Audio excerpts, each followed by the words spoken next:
Денес Православната црква ги празнува празникот Преполовение, светиот апостол Симеон брат Господов и преподобниот Јован Исповедник.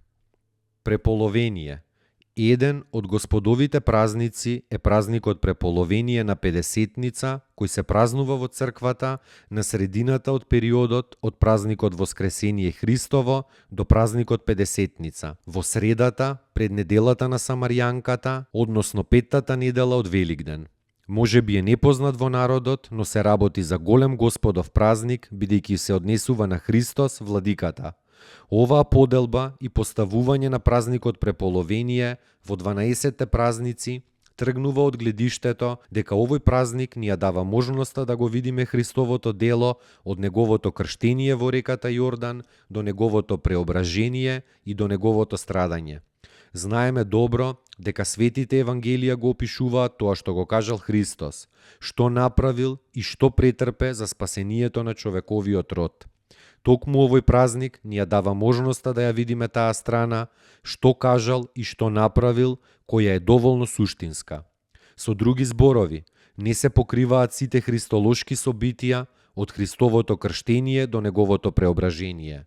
Важноста на празникот Преполовение, кога се празнува Христос како премудрост Божја, се гледа од тоа што соборните храмови што го имали името Света Софија или премудрост не биле посветени на некоја светителка што се викала Софија, туку на премудроста Божја, а тоа е Христос.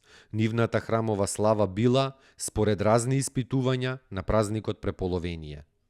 Светиот апостол Симеон, брат Господов, еден од 70 апостоли, бил син на Клеопа, а Клеопа пак бил брат на Јосиф, старателот на Пресветата Богородица. Видувајќи ги чудата на нашиот Господ и Спасител Исус Христос, Симеон поверувал и бил вброен во 70 апостоли. Со голема ревност и храброст, тој го проповедал Евангелието Христово насекаде по Јудеја. А кога злобните евреи го убиле Јакова, братот Господов и првиот епископ на црквата Ерусалимска, туркајки го од голема височина и удирајки го со стап по глава, тогаш овој Симеон, роднината на Јаков, бил поставен за епископ во Ерусалим. И тој како втор епископ во светиот град управувал со црквата Божја со мудрост и сила се до длабока старост. Имал повеќе од 100 години кога пострадал, а неговото страдање било вака. Во времето на царот Трајан било подигнато двојно гонење во Палестина на потомците Давидови и на христијаните. Злобните луѓе го обвиниле Симеона и за едното и за другото.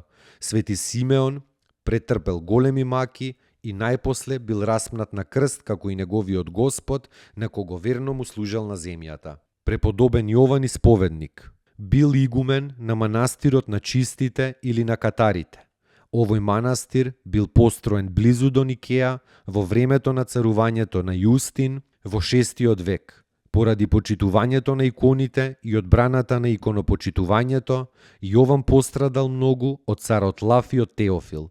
Го завршил својот живот во прогонство околу 832 година.